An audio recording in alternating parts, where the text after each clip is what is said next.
приятели! Привет от Барселона! Икономическият двигател на кралство Испания, столицата на Каталуния или просто домът на Гауди.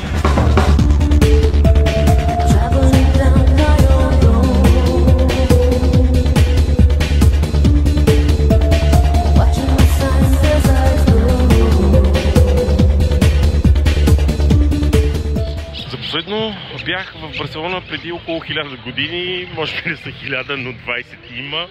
Градът определено се е променил неузнаваемо или просто моята памет ми изневерява и вече нямам много спомени.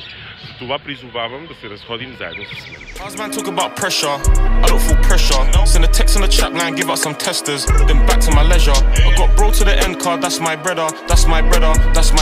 Саграда Фамилия или така нареченото жертвено семейство.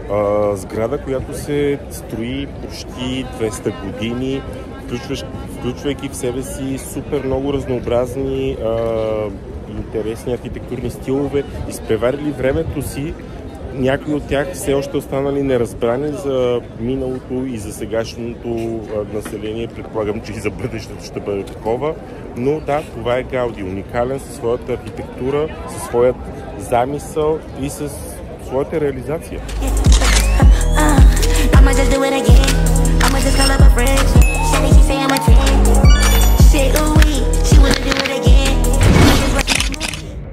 Здравейте, привет отново, този път от Ла Рамбла. Това е пешеходната улица на Барселона, най-известната пешеходна улица на Барселона, която извинявайте, е пълна с много малки магазинчета, кафенца, заведения, има много арт инсталации. В момента не виждам нито една, но по принцип това е информацията в Google. Много е дълга, ще видим. Ако ми хареса нещо, ми направи интересно впечатление, ще се включа отново с видео и звук и картина.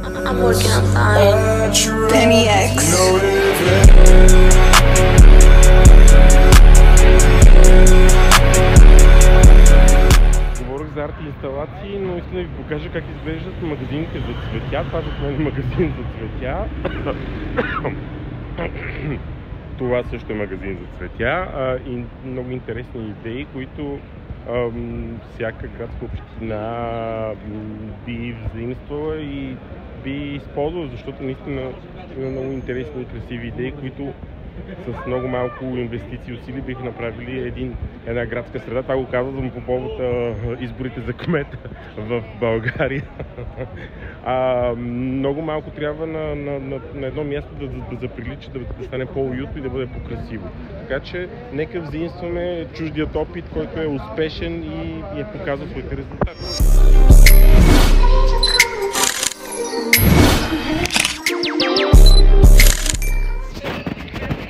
Здравейте отново, включвам се с малко нова визия, постригах се и това зад мен, доколкото виждам, е съдът на Барселона, а това е нещо свързано с военните в Барселона, нямам си ни идея, но определено града много ми допадна, много ми хареса.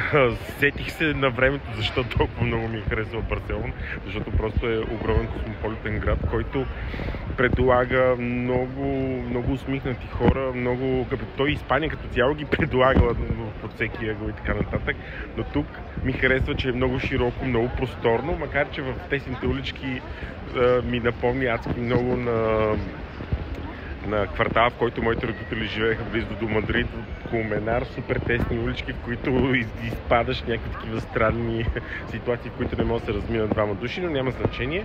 Барселона определено радва, Барселона определено кара човек да се чувства наистина изключително свободен и много приятно.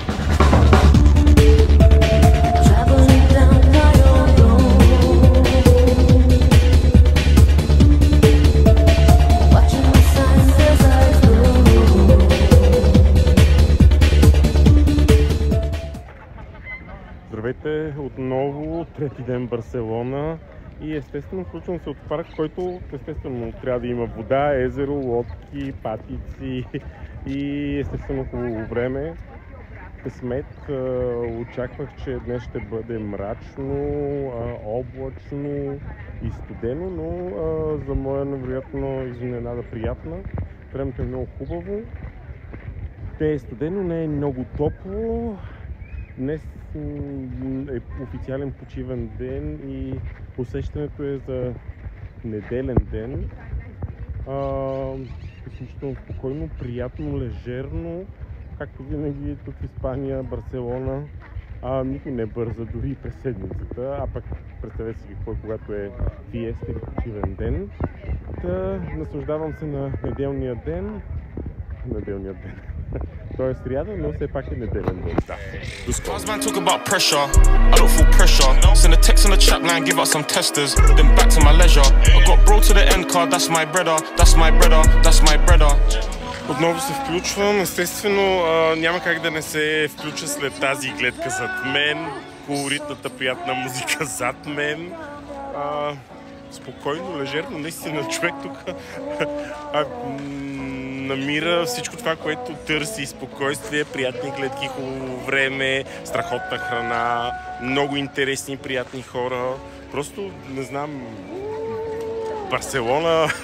Барселона е различна от Испания, или цяла Испания е такава, не мога да кажа, но не знам, този парк не е отскоро и нали, виждам мащабите, с които е строен. Между другото, зад мен, някъде в далечината, се намира също и зоологическата градина на Барселона.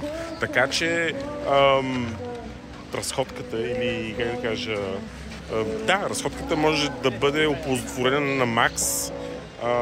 И човек може да изгуби според мен един цял ден в приятни гледки, разходки, хапване, пиване и сладки приказки.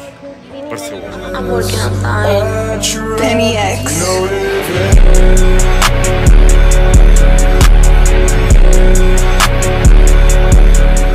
Вниманието ми се спря на тези златни чудеса зад мен. Наистина много интересна архитектура. И от тук гледката към самият парк е невероятна. Да, пречат дърветата, но трябва да се види с очи. Видеото не може да покаже всичко, което предлага този парк и детайлите, архитектурата и всички интересни неща. Така че Барселона. Само държа да кажа, не ми плаща Барселона за платени видеа, репортажи и така нататък. Просто аз съм очарован. Всичко е наистина много, много приятно. Определено препоръчвам горещо.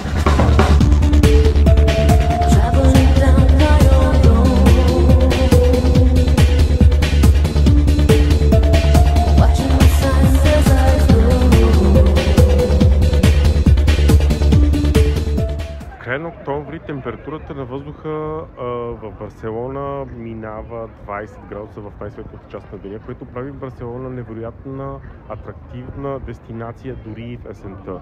Препоръчвам на всеки, който има възможност, естествено, да посети градът на Гауди, защото определено има какво да види, какво да почувства, какво да усети, какво да вкуси.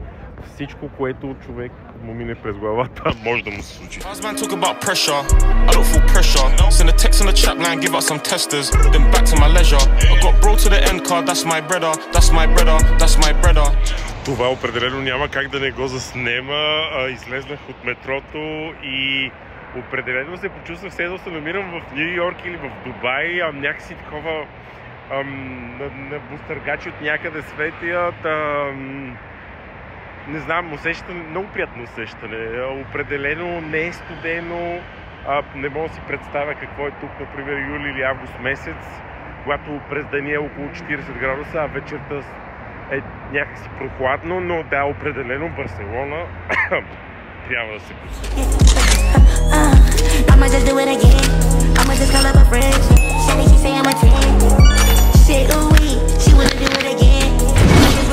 Като за финал бих казал или бих препоръчал, насърчил всеки един от вас да пътува.